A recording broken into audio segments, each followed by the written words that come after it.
కోరుతా ఉన్నాను. జై తెలంగాణ, జై తెలంగాణ. కేసీఆర్ గారి నాయకత్వం, కేటీఆర్ అన్న గారి నాయకత్వం. ధన్యవాదాలు సోదరులారా. చాలా సంతోషం. మొన్నట్టు మనము పేపర్లలో చదువుతున్న కేతన్పల్లిలో ఏం జరుగుతుంది రాబోయే అంటే అంత గందరగోళం జరుగుతుందని చెప్పేసి పేపర్లో చదివిన తర్వాత పెద్దలు కేటీఆర్ అన్న గారితో రావడం, ఈ కార్యక్రమానికి కేటీఆర్ అన్న గారు ముఖ్య అతిథిగా వచ్చేసి ఈ యొక్క కార్యకర్తల సమావేశాన్ని విజయవంతం చేసినందుకు గౌరవ పెద్ద కేటీఆర్ అన్న గారికి ప్రత్యేకంగా చప్పట్లతో స్వాగతం తెలియజేయాలి.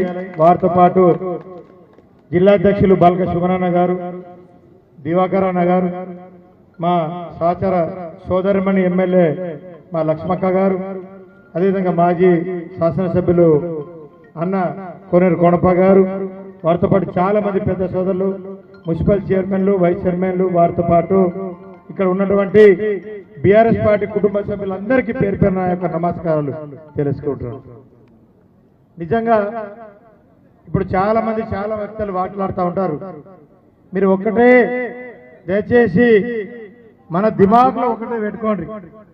ఇవన్నీ వస్తాయి, ఎన్నో పథకాలు వస్తాయి, ఏమో పోతాయి, కానీ కేసీఆర్ దొరకరు. ఎప్పుడు కేసీఆర్ దొరుకుతాడా? కేసీఆర్ దొరుకుతాడా? దొరుకుతాడా? మరి ఒక్కసారి చప్పట్లతో జోరుతో చప్పట్లు కొట్టండి. జనాలు ఎదురు చూస్తా ఉన్నారు, ఎప్పుడెప్పుడు వస్తాడు కేసీఆర్ గారు అని చెప్పేసి. మొన్న మీకు ఒక విషయం చెప్పాలి. మా దగ్గర సీఎం సభ జరిగింది. నా నియోజకవర్గంలో మన రేవంత్ రెడ్డి గారు వచ్చిండు. రేవంత్ రెడ్డి గారు వచ్చి అక్కడ ఏదైతే అడిగిండు, ప్రతిదీ అడిగిండు. ఇల్లు వచ్చిందా, అది వచ్చారంటే ఎవరు తలకాయ ఉప్పుతలేరు, ఓలు ఉప్పుతలేరు. అంటే జనాలకి ఏంటంటే ఈ ఇల్లు వీళ్ళు పక్కన పెట్టండి, ఈడు ఎప్పుడు పోతాడో అని చూస్తా ఉన్నారు జనము.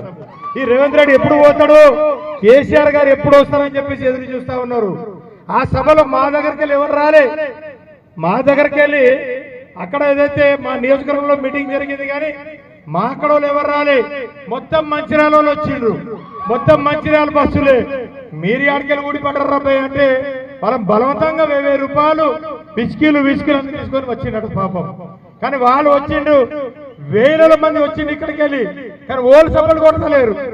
మేము అడిగినాం, అరే ఏంద్రాబాయ్ మీరు అందరు ఇంతమంది ప్రేమ్ సాగర్ రావు దొరుకుని వచ్చిండు కానీ ఎందుకు చప్పట్లు కొడతారు అంటే, మేము ముఖ్యం వచ్చినా, మేము కల్వీలు పోస్తే వచ్చినాం, మేము మాకు పైసలు వచ్చి వచ్చినాం, మరి మేమన్నా ఇలా మీద కాంగ్రెస్ వాళ్ళ మీద ప్రేమతో వచ్చామని అంటా ఉన్నారు. కాబట్టి దయచేసి అదే విధంగా ఏ విధంగా అయితే కేతర్పల్లిలో మనము కొట్లాడి సాధించుకున్నామో అదే విధంగా రేపు కూడా చెన్నూరు, మంచిర్యాల, బెల్లంపల్లి ఇవన్నీ స్థానాలు ఖచ్చితంగా బల్ల గుద్ది రాబోయే రోజుల్లో గులాబీ జెండాను ఎగరవేయాలని చెప్పేసి కూడా ఇస్తారుగానే తెలుసుకుంటారు. ఎందుకంటే ఈ యొక్క ప్రాంతం నిజంగా చూస్తా ఉంటే, రాత్రి కూడా చూస్తూ ఉంటే మెరుస్తా ఉన్నాయి. మనం మంచిర్యాలలో ఉన్నామా, బయట దేశంలో ఉన్నామని అనిపిస్తూ ఉంటుంది. అంత డెవలప్మెంట్ మన పీరియడ్లో జరిగింది. డెవలప్మెంట్ వస్తుంటది, పోతుంటది, కానీ మన నాయకుడు ముఖ్యం. కాబట్టి మన గౌరవ కేసీఆర్ గారిని మనం ముఖ్యమంత్రి చేసేదాకా మనం నిద్రపోవాలి లేదని చెప్పేసి కూడా ఈ సందర్భంగా తెలుసుకుంటూ ముగిస్తారు. జై తెలంగాణ, జై తెలంగాణ. సోదరులు అనిల్ జాదవ్ గారికి కృతజ్ఞతలు. ఇప్పుడు ఆసిఫాబాద్ శాసనసభ్యురాలు సోదరుమణి